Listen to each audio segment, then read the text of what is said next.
Welcome to Salesology, conversations with sales leaders, the art of faster, easier, more profitable sales. When you're ready to transform your sales for today's transforming market, we've got you covered with your host, the queen of cold calling and founder of Salesology, award-winning author, speaker, sales trainer, and coach, Wendy Weiss. Hi, welcome to Salesology, conversations with sales leaders, the art of faster, easier, more profitable sales. And I'm your host, Wendy Weiss. I am the founder of Salesology and creator of the Salesology prospecting method, also known as the queen of cold calling.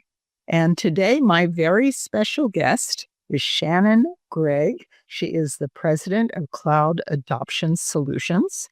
And Shannon, who is a PhD and an MBA, she's an aficionado of sales technology to increase efficiency in the sales process. And she's also an early adopter and adoption influencer for sales technology systems, particularly Salesforce.com and technology that integrates with the Salesforce platform. Dr. Gregg is the president of Cloud Adoption Solutions, which is a sales process and Salesforce.com consulting practice. She also provides keynote talks, consulting, and workshops on sales productivity. Her popular book, It's About Time, is available now, and it's being used by sales teams across the country to refocus on what's really important to drive revenue and results. Shannon also instructs the professional selling course at Point Park University, and where I once went to school. And Shannon also competes on a jazz dance team for moms. So welcome, Shannon. Oh, thank you for having me, Wendy. I've been looking forward to this day for so long. Well, I am really, really happy you're here. And so the first question I have to ask you, because I know you have a dance background and we will get into that, but how did you get into the things that you're doing right now, sales technology, become the president of Cloud Adoption Solutions? How did that all happen? You know, Wendy, I think similar to your story, I really was somebody who happened into sales almost as an accident.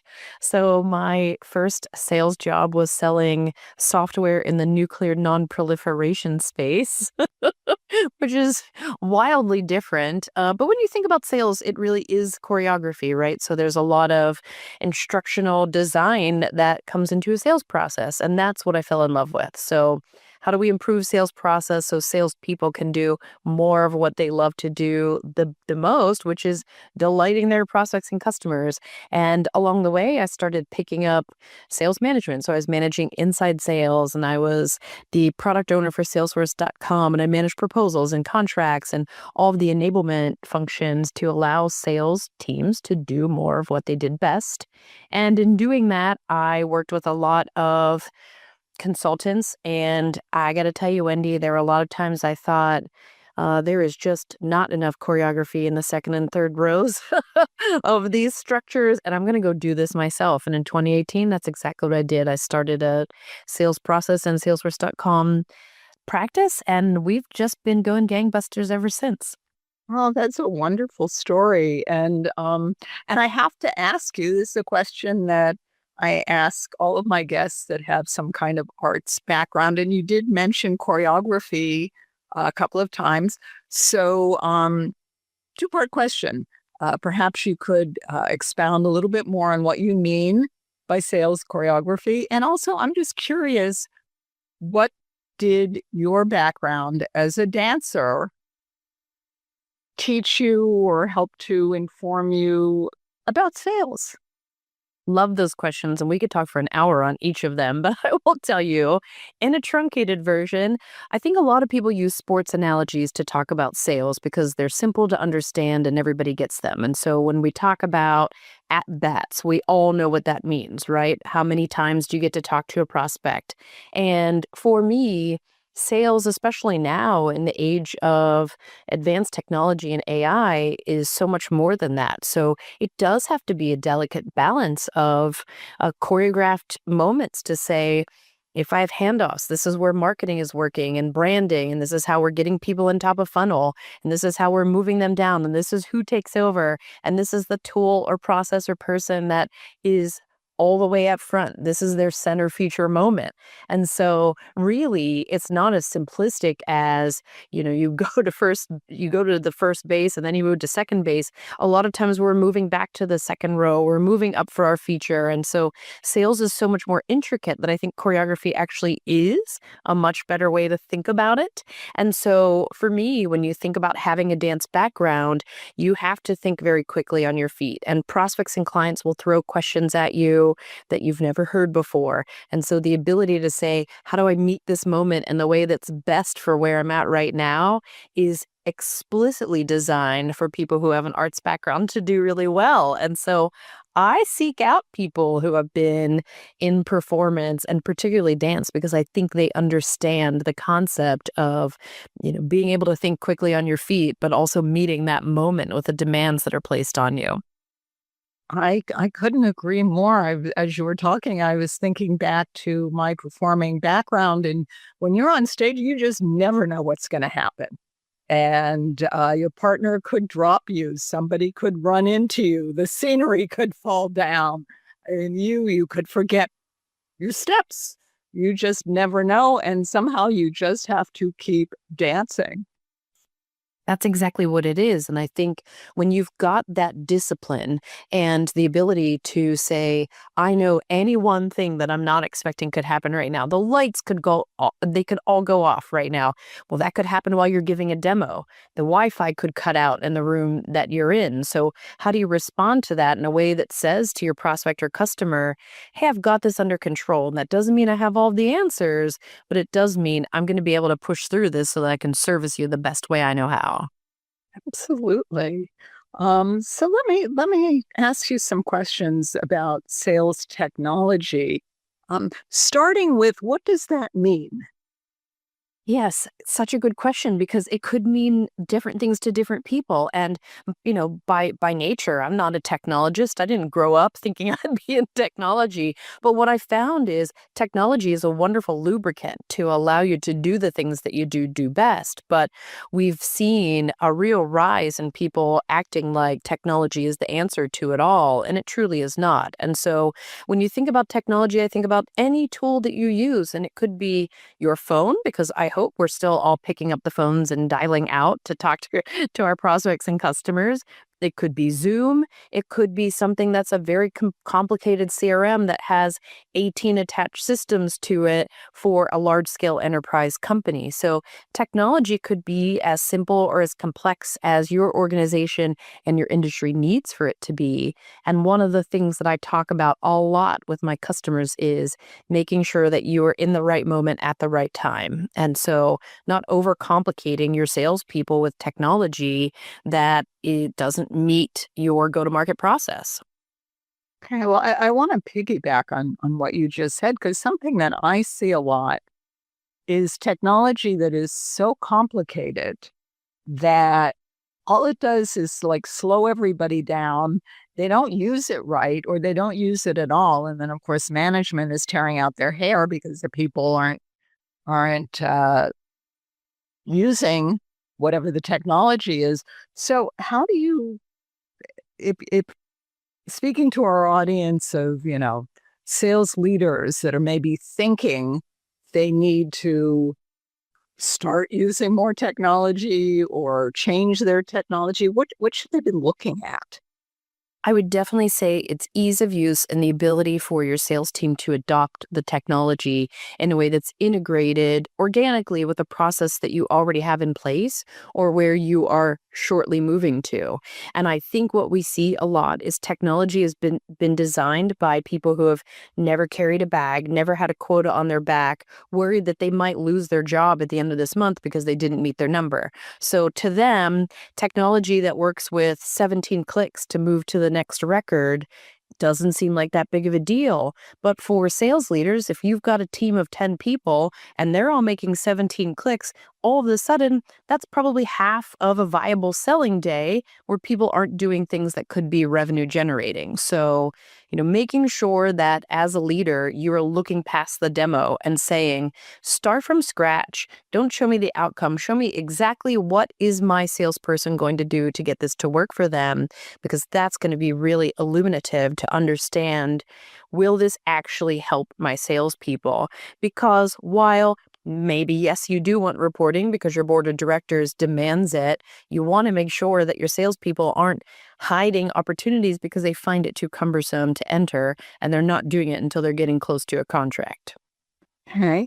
So taking a step back then, what you're talking about presupposes that there's a process in place in the first place.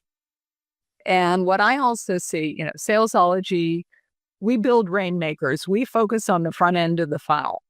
And lots of times it seems to me that prospecting is treated like sort of the Wild West. We're just going to go out there and do something or other. So what do you do if you're a sales leader to put a process in place so you can then get technology to automate whatever the process is? A lot of times sales leaders were excellent individual contributors themselves. So they might have gotten there by not having a defined process. They had what worked for them. So their combination of art and science worked to make them an excellent salesperson. And so the first thing I would say to sales leaders is educate yourself as much as possible. Listen to podcasts like yours, read books, understand what goes into a generic sales process, and then understand how that meets your market. So if you're selling into hospitals, for example, there's 5,000 of those in the United States. You probably need an account-based process to think about prospecting. You need to penetrate UPMC, for example. But if you're selling SaaS that could apply to multiple industries, think about what your process approach is there based on the team that you have. And so I always encourage my clients to think about progress over perfection, because if you spend a lot of time trying to make a process that is going to be beautiful and perfect, your salespeople are going to find ways to break it anyway. So start to put something in action and then react to it where process needs to be implemented. And I think, Wendy, when we think about prospecting, it is a little bit like the Wild West, but there is a science that can be involved there once you start to collect the data and say, we understand it now. This is where we're doing really, really well, and we're penetrating this type of ideal client profile. Yes. Well, I'm always very perplexed, actually, by the number of companies I come across that are not using any kind of CRM, or maybe they just leave it up to their salespeople to use whatever it is they use, and salespeople don't want to spend the money, and so they're using an Excel spreadsheet. And so why is it important for a sales team to have some sort of CRM? And maybe you'll define what a CRM is just in case. Why is it important to be using that? CRM is client relationship management tool. And when I think about that, again, I love a choreography reference. So if I've got a group of 26 dancers and I'm putting them on the stage, I'm not just teaching them the steps and saying, go out on the stage and hoping they don't bump into each other. So if I can say, stylistically, we're going to have 17 formations in this piece. And here, Wendy, you're going to move from spot 1 to spot 2 to spot 3. You know exactly what to do. And if something goes wrong, you know where to roll it back. And I think that's what's really critical about CRM. If I'm a sales leader and I can see, hey, Wendy seems to be getting stuck at conversions. I have the data right here in front of me. I get that maybe Wendy needs a little more coaching, or if I'm going to do ride-alongs with Wendy, that's where I need to really pull in and say, conversions seem to be the place where you need the most help. You're getting them on the phone, you're getting them interested, you're getting that first call, but they aren't taking that second call. CRM is going to give me that data so I can quickly identify, where salesperson Wendy needs the most help. So when I think about something like a CRM, it doesn't have to be overcomplicated. It doesn't have to be hyper customized. Most CRM tools have been built to say, we understand what the basic sales process steps are, and it will allow you to sort of flow, forwards and backwards so you can really meet that buyer's journey in a way that works that Excel never could, because Excel assumes all of your prospects follow a really logical step. They come in, they enter the pipeline, and they move their way in a linear fashion down the cells. And you and I both know that never happens. Never, never, never. So I'm assuming, as we're talking about CRM, that most of them can be customized to support whatever the process and choreography is for that particular organization. They definitely can. And so it does require, going back to the question that you foreshadowed a few minutes ago, you to be at least familiar with what you would like your process to look like. And you know what a general idea of your pipeline and funnel management approach is.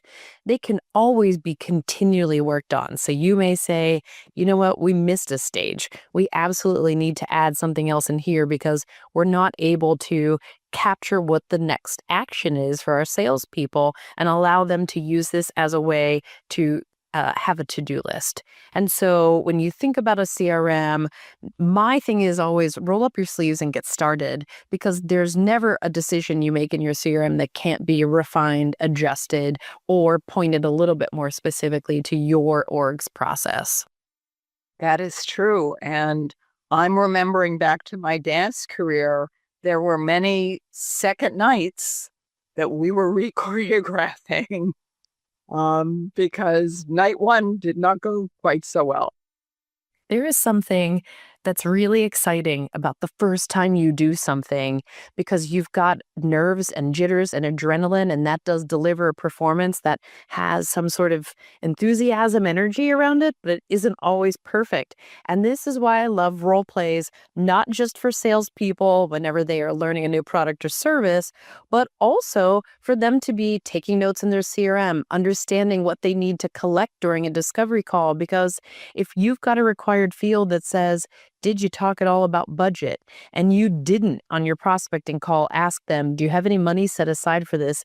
It's really awkward and embarrassing to go back and pick up the phone and say, hey, Joe prospect, I can't believe I forgot to ask you, are you looking for a Ford Pinto or a Cadillac? Because we can do either, but I need to know that information. So doing role plays on entering opportunities or accounts into CRM is just as critical as role playing your cold calls. Okay, well, that's a new idea for me. So thank you. Thank you for that. It makes complete sense. It makes absolute complete sense. So we're going to pause now for a word from our sponsor. But when we return, I'm going to hold Shannon's feet to the fire, because we've been talking about setting up the process, setting up the technology. And my really big question is, how do you get salespeople to follow it and use it? So that's what we're going to talk about when we come back. But now, a word from our sponsor, the Salesology Vault. And just about every guest that I've interviewed on the Salesology Conversations with Sales Leaders podcast has had a free gift for our listeners. And that includes my special guest today, Dr. Shannon Gregg, who is the president of Cloud Adoption Solutions. And so what we've done is we've taken all of those gifts and we put them all in one place just for you. We call it the Salesology Vault, and it's packed full of free gifts from sales leaders, sales experts, marketing gurus, revenue generation experts. And we add another gift almost every week. We release a podcast every Monday, and when we do, we add a gift. And so you can log in as often as you'd like. You can download as many gifts as you'd like. It is all free. So the link to the Salesology Vault is in the show notes. So as soon as you finish listening to this podcast, go to the show notes, click on the link. You'll be glad you did. And now we are back with my special guest, Shannon Gregg, Dr. Shannon Gregg, who is the president of Cloud Adoption Solutions. And here is my burning question, Shannon. How do you get salespeople to follow the process and use the tools, the sales technology, because in my experience, a lot of salespeople don't want to do either one of those things. They don't. And it really comes down to the same thing we're trying to offer to our prospects and clients, which is what's in it for me. That with them is critically important when you talk about adding a systematic process captured in a tool that is very visible. And we're thinking about how to get salespeople to use that. The best way to do it is to say this. Here's how other people have used it to great delight. This is how one particular person increased their total bookings by 10%. These are the things that you'll be able to do. Open up your computer and show me something that you've been struggling to capture.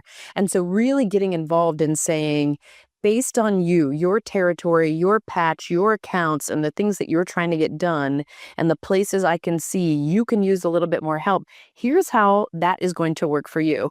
The way that you cannot do that I see a lot of sales leaders and business owners do is say, come sit down in an 8-hour training or watch this 60-minute training video. And you and I both know no salesperson is ever going to do that. They just won't. It will run in the background and they will be uninvolved. So thinking about the way that you show them what's in it for them, show them how to do it, understanding most of them are pretty kinesthetic, have them try that role play, test it out, make sure they know how to do it. And then once it's done, remind them of what they did that was a different behavior so that they can maintain that change management approach so they can continue to see results. So instead of rolling it out and saying, what I'm going to be able to do as your sales leader is I can see all the opportunities you entered and I'm going to come running after you when you didn't make your 100 smile and dials today, is saying, hey, look, our salesperson over here, Paul, he's been using it and he's been able to get account intelligence so he knows when a prospect is hot or when he's forgotten to follow back up with them. So think about that salesperson's day when you're rolling it out and show them where this really benefits them. And that's going to be the way to motivate them to change their behavior and start to use a system that it really was designed for their use. And I would imagine that some of it is also in setting up the process before you even bring in whatever tool it is, because if you have to remember that there are human beings that have to be able to execute easily on this process, or they're not going to do it. So if the process isn't right, then you set up the automation to follow the process, but it's just too complicated and they're not going to want to do it. So it kind of circles back around to the salespeople and what they need. It definitely does. And one of my favorite things to do, Wendy, and this probably depends on the leader's tolerance for clear feedback, is I like to find the laggards. I like to find the people that say, no way, I'm never going to do it. I'm not interested. Roll it out as much as you want. I won't do that thing. And I love to pull them in all the way from early design during the user stories and say, as a reluctant salesperson, how I want the CRM to behave is, and have them help me fill out the user story. And then when you get to that user acceptance testing or the UAT, you bring that laggard right in there too, so that when you do roll out something to the whole team, you can say, Joey Bag of Donuts didn't want to do this, and these are the things he found compelling. And that's going to convince them any way better than a sales leader possibly could, right? The guy who everyone knows is going to thumb his nose at it. If you can get him involved, you've won. Absolutely. So I'm curious, what are the things that the salespeople don't want to do? We did a survey a while ago where we were simply asking, do you or does your organization use CRM? And if you do not, why not? And the choices, the things that came back were too expensive, too complicated, takes too much time, things like that. I think a lot of people do think it is expensive, complicated, and time consuming because it can feel like a big lift from the beginning. And for those folks, I say, start using CRM out of the box. Start using it the way it was designed by the company that designed it, because they didn't enter it not knowing anything about the way people want to use it and the results they want to get, and then start customizing it for your industry. So if you're moving from Excel or Google Sheets into your first CRM, start with it out of the box. Don't make it very expensive and time consuming. And at the same time, measure the questions that you're getting back from your salespeople. A lot of them will say, I don't want the big brother effect. I don't want everybody looking and seeing all. You should trust me. My results will speak for themselves. And that's totally understandable. And so I think thinking about what are the things that you as their leader can do to help them once you start to see that visibility? One, they're probably not spending 90 minutes preparing a PowerPoint for your one-on-one or Monday pipeline call, telling you all the movements that they've made in their accounts. It's just right there. So when you start to think about your behavior shift as well, you'll be able to understand where the salesperson reluctance comes from, so you can build that into the design. And so as you think about the reasons not to use a CRM, think about the opposite of that, or the reasons to use CRM, and use that same pros and cons list that you would use for anything, from buying a refrigerator to, making a house purchase. What are the reasons that it does benefit you? And I think that usually comes out to help people understand what their motivations are to move that way. Hey, I love this conversation, Shannon, and I especially love the idea of bringing in the guy that adamantly refuses to use the technology. I think that's super smart. So I know, Shannon, you have a gift for all of our listeners. So please tell us about your gift. I do have a gift. A lot of what I think about, and I think everybody knows this now, is this concept of a sales triangle. So when we think about the people, process, technology, if you don't have them balanced, it's like a three-legged stool that has one longer leg. So I put together a quick guide that talks about that people, process, technology golden triangle and allows people to look inside of it and make their own notes on their current organization and how they can use that approach to build their sales machine. Okay. And so that's people, process, technology. I know I wanted to look at that guide. And for all of our listeners, I know you all want to download the guide and read through it. So the link to people, process, technology, Shannon's guide, is in the show notes. So as soon as you finish listening to this podcast, go to the show notes, click on the link. And Shannon, so if people want to get in touch with you, if people want to connect with you, where can they find you? I hope, Wendy, that they go to LinkedIn. It is still my favorite business vehicle. I learn a lot from LinkedIn. I share a lot on LinkedIn, and it's a great place for me to keep in touch with people like you. So I hope everyone finds me there. Okay, wonderful. So again, I know everyone in our audience is going to want to connect with you. The link to Shannon's website, but also her LinkedIn profile, is in the show notes. So as soon as you finish listening to this podcast, go to the show notes, click on the link, connect with Shannon. You will be glad that you did. And Shannon, I have so enjoyed our conversation today. Do me a favor, put your hand over your heart and promise me you'll come back another day and we'll keep talking. I will be there. Thanks for having me, Wendy. Okay. Thank you. And you, our audience, our listeners today, you have been listening to Salesology Conversations with Sales Leaders with my special guest, Shannon Gregg. She is the president, Dr. Shannon Gregg, I have to say. She is the president of Cloud Adoption Solutions. And if you found value in listening to today's episode, then please think about one business leader, one president, CEO, sales leader, somebody that you know that you think might also find value in listening to this podcast. And please do share the link with them. And until we meet again, visualize yourself surrounded by cash, really large bills. You've been listening to Salesology, Conversations with Sales Leaders, the art of faster, easier, more profitable sales. Be sure to follow so that you don't miss a single episode. And while you're at it, please leave a rating and review and be sure to share it with your friends. Tune in every week for more exciting insights and wisdom on transforming sales. And until next time, visualize yourself surrounded by cash, very large bills.